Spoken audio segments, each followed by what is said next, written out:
আসসালামু আলাইকুম রহমতুল্লাহ। আজকে 9 তারিখ।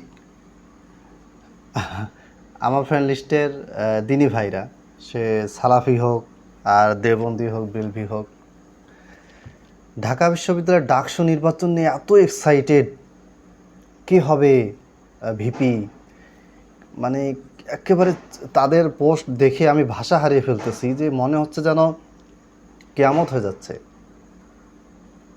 তো জিনিসটা খুব দুঃখজনক যে আমাদের যারা প্র্যাকটিসিং মুসলিম, আহলে হাদিস বলেন, দেওবন্দি বলেন, ব্রেলভি বলেন, তাদের ভিতরে মানে কোরআন শুদ্ধ করে পড়া শেখা, আমি আলেমদের কথা বলতেছি না, ভালো তালিবুল এলেমদের কথা বলতেছি না, আমার ফ্রেন্ড লিস্টে আমি সহ যারা আমরা আছি সবাইকে উদ্দেশ্য করে বলতেছি, এবাদত বন্দেগীতে বেশি বেশি সময় ব্যয় করা, কোরআন হাদিস শেখানো, দাওয়াত দেওয়া, দাওয়াত গ্রহণ করা, মানে ইসলামী দাওয়াত, কোরআন হাদিসের দাওয়াত, ভালো ভালো আলেমদের সোহবতে থাকা, ভালো ভালো আলেমদের কাছ থেকে কিছু শেখা, অন্যদেরকে শেখানো, এগুলি নিয়ে কোনো আগ্রহ নেই।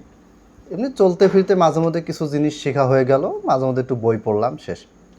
তাদের আগ্রহ হচ্ছে হলো এই ডাকসু নির্বাচন নিয়ে, তারপরে বিভিন্ন রাজনৈতিক ঘটনা নিয়ে, ছাত্র দলের শীর্ষ পর্যায়ে কে কে আছে সব নাম এদের মুখস্থ। এই যে সাদিক কায়েম যে ভাইয়েরা আছেন, তাদেরকে এরা খুব ভালো করে চেনে, কিন্তু বাংলাদেশে ভালো মানে একজন লেখক, গবেষক বা বড় মাপের আলেম ওস্তাদকে এরা চেনে না। তো এটা খুবই দুঃখজনক।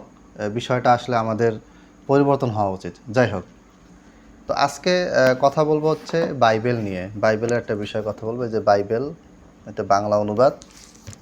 তো শুধু বাংলা অনুবাদ না, আমি আসলে বাইবেলের যতগুলি ভার্সন আছে কম বেশি সবগুলোই দেখি।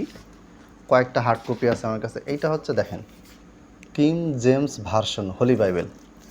বাইবেলের যতগুলি ভার্সন আছে, মানে বাইবেলের ভার্সন, মানে বিষয়টা এরকম যে সূরা বাকারার অনেকগুলো ভার্সন আছে, এক একটা এক এক রকম।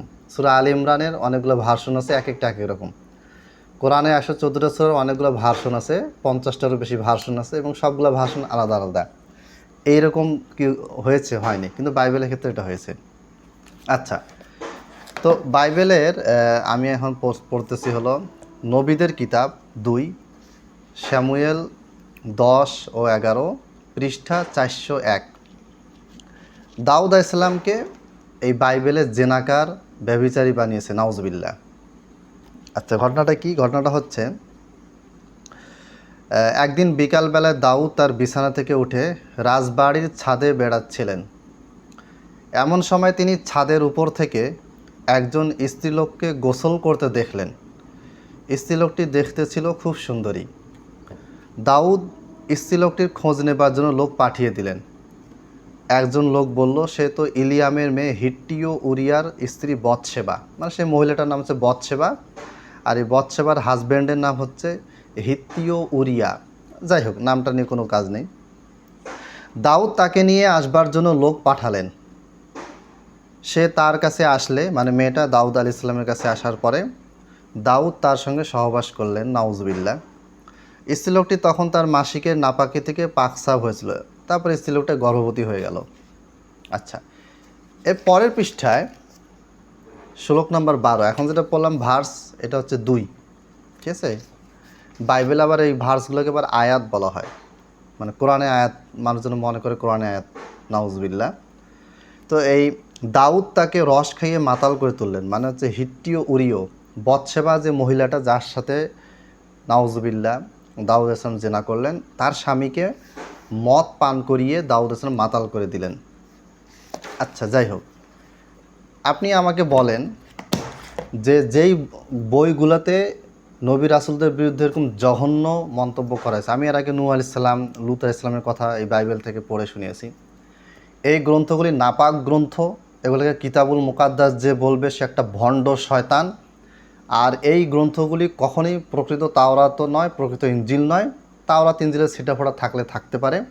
এই বইগুলি হচ্ছে কাফের, মুশরিক, বেঈমান, যারা ইসলামকে ধ্বংস করতে চায়। এরাই নবী রাসূলদের চরিত্র হনন করার মাধ্যমে মুসলমানদের ঈমান ধ্বংস করার কাজে নেমেছে, এবং মুসলমানদের ঈমান ধ্বংস হয়েছে, হচ্ছে। এই বাইবেল খ্রিস্টান স্কুলগুলিতে পড়ানো হয়, বাইবেলের ভালো ভালো অংশগুলিকে। আর মুসলমানদের বাচ্চা, মূর্খ, গণ্ডমূর্খ এই জাতি, মুসলমান জাতি, তাদের সন্তানদেরকে এই খ্রিস্টানদের স্কুলে পড়ায়। সৈয়দপুরে 2টা নামকরা স্কুল আছে, সেন্ট জেরোজা, সেন্ট পলস, সব মুসলমানের মেয়ে পড়ে, মুসলমানের ছেলেরা পড়ে। তো এই মূর্খ মানে এত গণ্ডমূর্খ একটা জাতি, মুসলমান জাতি, এদেরকে কিভাবে বুঝাবেন? মানে আমি মাঝে মধ্যে হতাশ হয়ে যাই যে আল্লাহ, যে কেন মুসলমানদের এত দুর্দশা। যেই বইতে নবীদেরকে বেভিচারী বলা হয়েছে, যেই বইতে নবীর কন্যা নবীর সাথে বেভিচার করলেন, যেই বইতে নবীদের ব্যাপারে বলা হয়েছে যে মাতাল হয়ে, মদ পান করে মাতাল হয়ে উলঙ্গ হয়ে পড়ে থাকলো, সেই বইগুলি যারা প্রচার করে, যারা লিখেছে, তাদের তৈরি করা প্রতিষ্ঠানে আপনি আপনার সন্তানকে কিভাবে দিতে পারেন? আস্তাগফিরুল্লাহ, নাউজুবিল্লাহ, বলার ভাষা নাই। কিন্তু আমি আপনাদেরকে মাঝে মধ্যে এগুলি দেখিয়ে দিব। হয়তো 1 কোটি মানুষের ভিতরে একটা মানুষ সচেতন হবে, অথবা কেউ হবে না। কিন্তু আমি আল্লাহকে বলতে পারবো যে আল্লাহ, আমি আমার জবান, আমার কলম আমি ইসলামকে রক্ষার জন্য ব্যয় করেছি। অন্তত এটা আমার জন্য যেন সদকায়ে জারিয়া হয় এবং আমার জন্য পরকালে জান্নাতের ওসিলা হয়। আসসালামু আলাইকুম ওয়া রাহমাতুল্লাহ।